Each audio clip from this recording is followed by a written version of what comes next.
Olá, estudante, todos que nos acompanham, tudo bem com vocês? Eu espero sinceramente que sim. Eu sou a professora Silene Félix e nós vamos voltar ao assunto sobre artigo de divulgação científica. Então, na tela para vocês o título da nossa aula, vamos lá.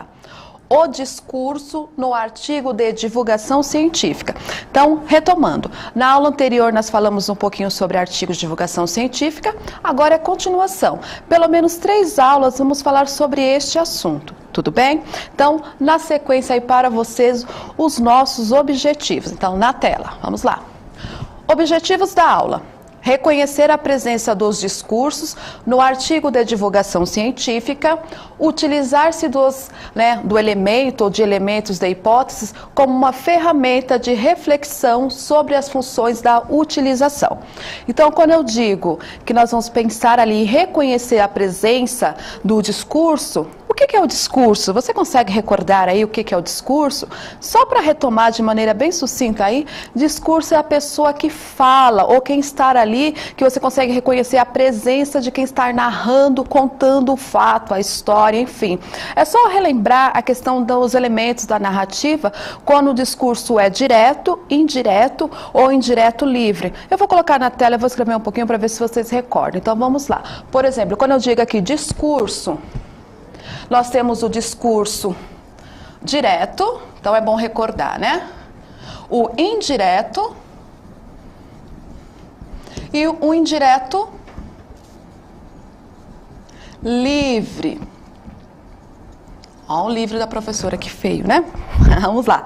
E quando eu digo discurso direto, é fácil identificar. Numa narrativa, o discurso direto aparecem aqueles verbos de eloquência, né? Nós falamos que é de locução. No indireto, eles aparecem também, mas tem um detalhezinho. No discurso direto, como já diz o nome, normalmente aparece naquelas fábulas. Vamos lembrar das fábulas aí, foram os textos que vocês leram e utilizaram aí, foi mais próximo, né? Então, aparece normalmente 2 pontos, na outra linha, travessão e a fala das personagens. Então, ali nós temos o discurso como cada ator ou cada personagem fala, da maneira direta. Então, já diz ali, discurso direto. Ou aparece a fala da personagem com as aspas, né? Nós falamos entre aspas. Ali a pessoa, a personagem falou daquela maneira, está entre aspas. Discurso indireto. Aí, o autor, a pessoa que está narrando, coloca a fala da personagem, mas com a linguagem dele ou filtrada pelo pensamento. Eu falo normalmente assim, por exemplo, eu posso falar assim, na sala de aula a professora disse, 2 pontos, aí vem o travessão, a fala da professora. Ou, no discurso indireto, eu falo assim, a professora na sala de aula disse que, para que os alunos fizessem a lição. Então, eu fiz aí um filtro da fala da professora. Eu não coloquei lá 2 pontos, travessão, não coloquei a fala dela entre aspas. Então, vocês conseguiram perceber? Já no indireto livre, ele causa um pouco mais de dificuldade num contexto que ali mistura a questão de quem está narrando com o pensamento, a fala da personagem. Isso aí nós vamos ver com mais calma. Mas é interessante lembrar, então, que fica fácil. Discurso direto, a fala da pessoa na íntegra. Discurso indireto, há um filtro de quem está falando ali, narrando a história. E indireto livre, você não consegue perceber quando é a fala do narrador e quando é a fala ali da personagem. Tudo bem? Então vamos para algumas perguntas, né? Vamos lá. Pergunta para vocês. Já que vamos falar sobre artigos de divulgação científica, o que você recorda sobre esse gênero textual? Eu vou dar 1 minuto aí para vocês mandarem respostas, falarem o que você recorda, se não recorda, se tem alguma dúvida, então 1 minuto.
Voltamos. Então, assim, provavelmente você recorda, né? Você recorda aí que no artigo de divulgação científica é um texto da ciência relacionado às ciências e ele traz para nós numa linguagem mais acessível. Ele tem uma linguagem formal, sim, na linguagem padrão, mas ele é muito mais fácil de entendimento para a grande maioria da população.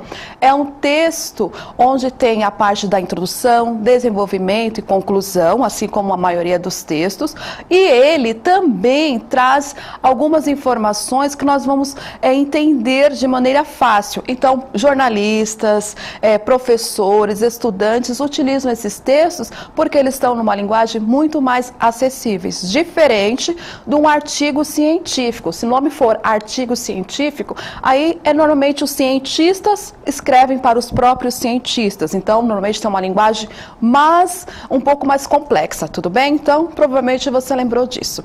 Na sequência, eu tenho uma outra pergunta. Já que vamos falar sobre artigo de divulgação científica, vamos falar sobre um texto de história. Esse texto vai relacionar arte rupestre. Aí, essa pergunta, você sabe o que é arte rupestre? Você provavelmente já estudou isso na aula de história, aula de geografia e em outros contextos. O que é uma arte rupestre? Então, como é o momento de instigá-lo, eu vou deixar aí 30 segundos, porque eu quero que vocês enviem as respostas aqui. Então, 30 segundos.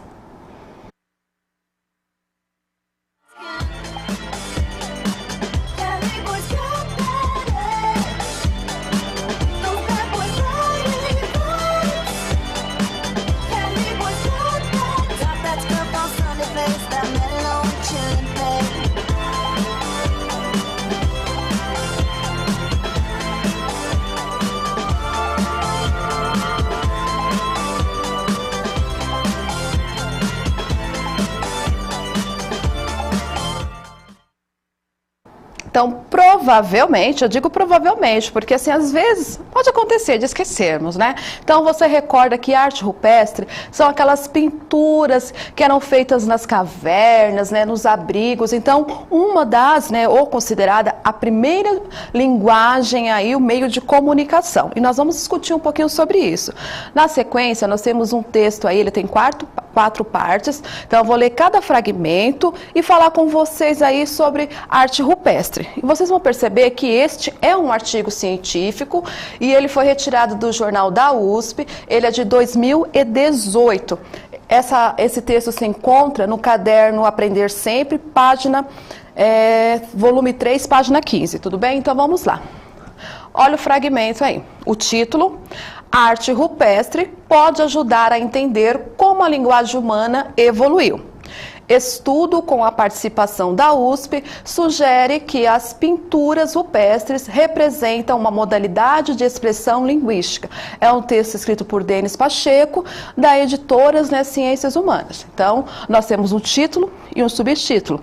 Então, o título explica e fala sobre o que vai falar, e o subtítulo dá mais uma, vamos dizer assim, explicação. Ele fala quando foi feito o estudo e a maneira do estudo, tudo bem? Aí o texto, primeira parte, vamos lá.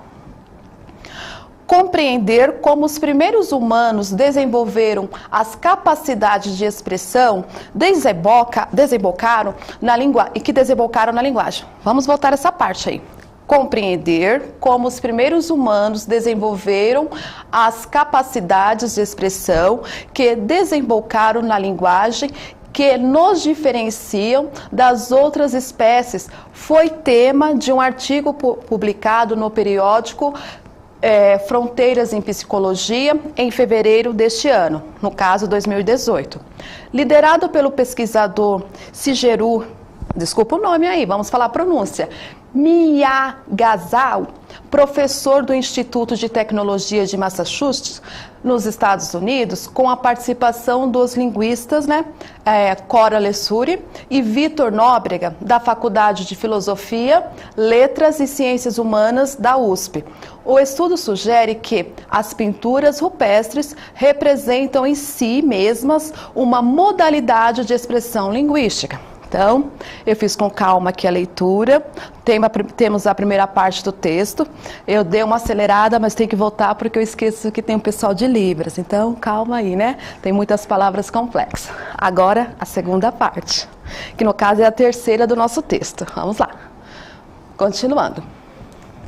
A chamada arte rupestre é um dos termos dados às mais antigas representações artísticas conhecidas. As mais antigas datadas do período Paleolítico Superior, gravadas, em abrigos ou cavernas, em suas paredes e tetos rochosos. De acordo com os cientistas, o segredo para entender o salto dado pelos homens rumo à linguagem pode ter começado no interior desses pequenos espaços. Aí vem a fala de alguém que começa entre aspas. Nós abordamos o tema da arte das cavernas e da arqueoacústicas, particularmente a descoberta de que essa arte é muitas vezes intimamente conectada às propriedades acústicas das câmaras das cavernas nas quais é encontrada. Aí vem aqui, fecha as aspas, e diz, explicam os pesquisadores na introdução de seu artigo. Para eles, os primeiros humanos modernos conseguiram detectar a forma como o som reverbera nessas câmaras e pintaram obras de arte em superfícies que eram pontos quentes, acústicos, isto é, adequados para gerar ecos. Então, para aqui um pouquinho e vou fazer uma explicação. Nós temos a última parte aí. Então, vamos lá. Nós temos, então, aqui uma parte, quando diz pontos quentes, que está entre aspas. Mas vocês vão perceber que nesse momento as aspas foram utilizadas aí para poder dar uma referência ou para vocês também pensarem que ali tem um tipo de destaque ou uma palavra foi utilizada num contexto para você refletir. Tudo bem? Então esses pontos quentes significa que ali o autor, quem está escrevendo, pensou assim, olha, pontos quentes. O que é um ponto quente? Talvez as pessoas tenham dúvidas sobre esse contexto. Então ele colocou entre aspas para ficar ali como maneira de destaque e também de uma reflexão, tá? Para uma possível pesquisa. Então, preste atenção que nesse momento ali não é um discurso direto, tá? Vocês conseguem perceber que as aspas também podem ser utilizadas para isso? As aspas no primeiro momento, quando termina a fala ali do pesquisador, tem ali alguns verbos que sempre indicam, explicou, comentou, falou, exemplificou, enfim, são verbos que indicam que a fala foi daquela pessoa. Neste momento ali, quer dizer que é uma ideia do autor. Tudo bem? Nós vamos ler depois com mais calma esse texto. Segunda parte aí, na verdade, a última parte, a quarta. Vamos lá, na tela.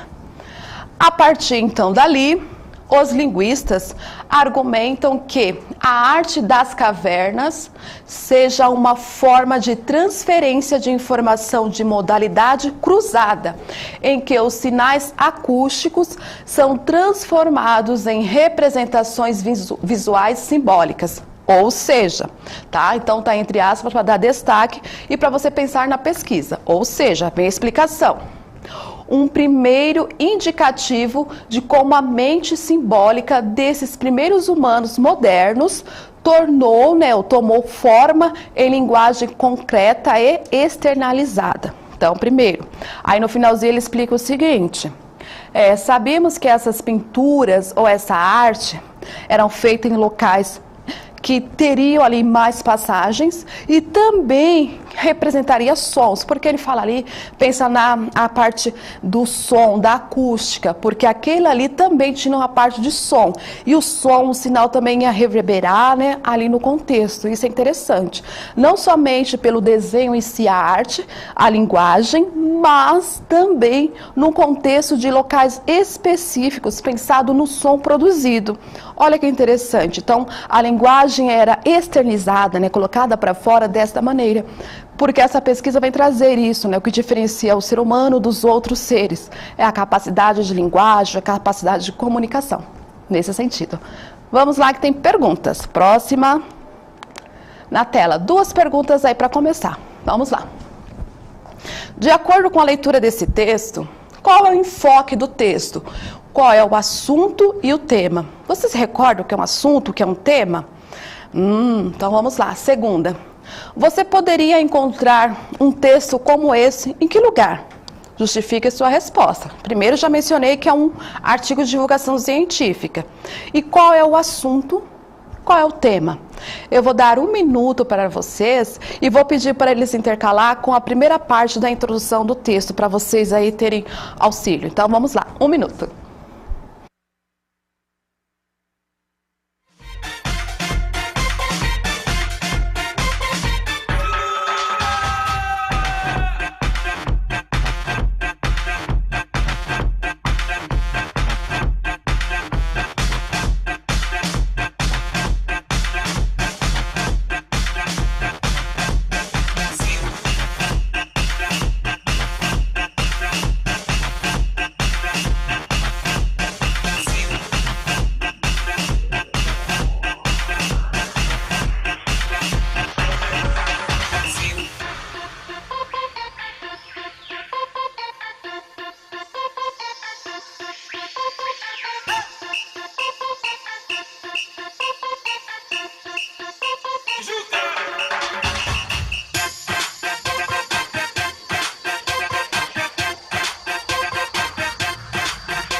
Maravilha! Então, primeiro, antes de colocar a resposta aqui, você precisa e deve recordar do seguinte: a diferença entre assunto e tema. Primeiro, quando vocês vão fazer uma prova ou ouvem aí no jornal alguma coisa assim, qual é o tema do Enem, por exemplo? Por que não fala assim, qual é o assunto do Enem? Porque assunto é algo muito amplo e sempre quando eu delimito um assunto, então eu tenho um tema.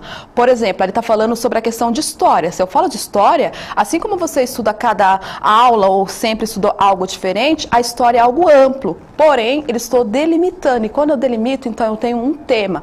Eu posso falar sobre ecologia, mas ecologia eu posso falar meio ambiente, posso falar de enchente, desmatamento. Então, quando eu direciono para algo específico ali, eu tenho o tema, tudo bem? Então, só para conseguir facilitar aí, vou colocar as respostas por conta do nosso tempo e já comentando e fazendo a leitura aí para vocês. Vamos lá.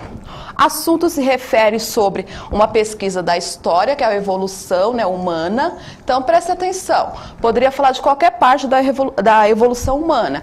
Especificamente na parte histórica, da evolução dos materiais, do desenvolvimento. Enfim, então, o assunto aqui, como é amplo, é história da evolução humana.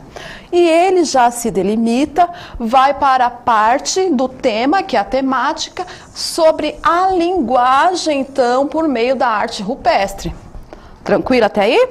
Arte rupestre é o tema ali através da linguagem, a linguagem. E no caso do nosso assunto, é história, evolução humana. A segunda questão, eu deixei mais por questão do livre ali. Que tipo de textos, ou melhor, esse texto nós podemos encontrar em que local? Jornais, revistas científicas, espaços educacionais, são os locais. Agora, no segundo momento, nós vamos tirar mais dúvidas a questão aí do discurso, tá? Aguardo vocês, tá? Muito obrigada e até a próxima.